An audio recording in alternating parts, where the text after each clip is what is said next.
ചുവടെ കൊടുത്തിരിക്കുന്ന വ്യക്തിയെ തിരിച്ചറിയുക. 1898 കൊടുങ്ങല്ലൂരിൽ ജനനം. ഇന്ത്യൻ നാഷണൽ കോൺഗ്രസിൽ സജീവ പങ്കാളിത്തം. പിൻകാലത്ത് സുഭാഷ് ചന്ദ്രബോസിൻ്റെ ഫോർവേഡ് ബ്ലോക്കിൽ ആകൃഷ്ടനായി. അൽ അമീൻ ദിനപത്രത്തിൻ്റെ സ്ഥാപകനും എഡിറ്ററും. അൽ അമീൻ എന്ന ദിനപത്രത്തിൻ്റെ പേര് വരുമ്പോൾ തന്നെ നമുക്കറിയാം മുഹമ്മദ് അബ്ദുറഹ്മാൻ സാഹിബാണ്. ആൻസർ ഓപ്ഷൻ ഡി ആണ് വരുന്നത്. ഒരു നാൾ നമ്മുടെ വായിൽ പതിക്കാൻ പോകുന്ന ഒരു ചെറിപ്പഴം എന്ന് ഡൽഹൗസി വിശേഷിപ്പിച്ചത് ഏത് പ്രദേശത്തെയാണ്? ഓപ്ഷൻ ബി അവധിനെയാണ് വിശേഷിപ്പിച്ചത്. അടുത്തതായിട്ട് ചുവടെ കൊടുത്തിരിക്കുന്ന ഇന്ത്യൻ നാഷണൽ കോൺഗ്രസിൻ്റെ 1929 ലാഹോർ സമ്മേളനവുമായി ബന്ധപ്പെടാത്ത തീരുമാനം കണ്ടെത്തുക. ബന്ധപ്പെടാത്ത തീരുമാനം എന്ന് പറയുന്നത് ഓപ്ഷൻ എ ആണ്, 3 മാത്രം. നിസ്സഹരണ സമരം ആരംഭിക്കുക. 1921 താഴെ പറയുന്നതിൽ ഏത് സംഭവത്തിൻ്റെ ശതാബ്ദി വർഷമാണ്? ഓപ്ഷൻ എ ആണ് വരുന്നത്, വാഗൺ ട്രാജഡി.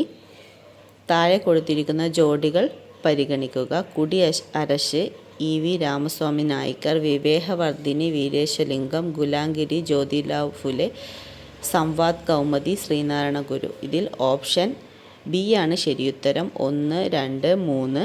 അപ്പോൾ കുടിയരശ് ഇ.വി. രാമസ്വാമി നായ്ക്കറുടെ തന്നെയാണ്. വിവേകവർധിനി വീരേശലിംഗം, ഗുലാംഗിരി ജ്യോതിറാവ് ഫുലെയാണ്. താഴെ കൊടുത്തിരിക്കുന്നവയുടെ അടിസ്ഥാന മൂന്നാമത്തെ ക്വസ്റ്റ്യൻ. ചുവടെ കൊടുത്തിരിക്കുന്ന ഇന്ത്യൻ നാഷണൽ കോൺഗ്രസിൻ്റെ 1929 ലാഹോർ സമ്മേളനവുമായി ബന്ധപ്പെടാത്ത തീരുമാനം കണ്ടെത്തുക. ഓപ്ഷൻ സി ആണ് ശരിയുത്തരം. മൂന്നാമത്തെ നിസ്സഹരണ സമരം ആരംഭിക്കുക. അത് ലാഹോർ തീരുമാനവുമായി ബന്ധപ്പെടാത്തതെന്നുള്ളതിൽ തെറ്റുത്തരമാണ്. 1921 താഴെ പറയുന്നതിൽ ഏത് സംഭവത്തിൻ്റെ ശതാബ്ദി വർഷമാണെന്ന് ചോദിച്ചാൽ ഓപ്ഷൻ എ വാഗൺ ട്രാജഡി. താഴെ പറയുന്ന ജോഡികൾ പരിഗണിക്കുക. ഒന്നാമത്തത് കുടിയരശ് ഇ.വി. രാമസ്വാമി നായ്ക്കർ, വിവേകവർധിനി വീരേശലിംഗം, ഗുലാംഗിരി ജ്യോതിറാവ് ഫുലെ, സംവാദ് കൗമുദി ശ്രീനാരായണ ഗുരു. ഇതിൽ തെറ്റുത്തരം എന്ന് പറയുന്നത് സംവാദ് കൗമുദി ശ്രീനാരായണ ഗുരു എന്നതാണ്.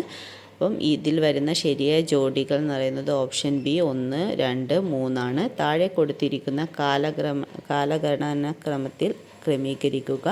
ഒന്നാമത്തെ ഫ്രഞ്ച് വിപ്ലവം, ഇംഗ്ലണ്ടിലെ മഹത്തായ വിപ്ലവം, റഷ്യൻ വിപ്ലവം, അമേരിക്കൻ സ്വാതന്ത്ര്യ സമരം. ഇതിൽ ഓപ്ഷൻ സി ആണ് ശരിയുത്തരം.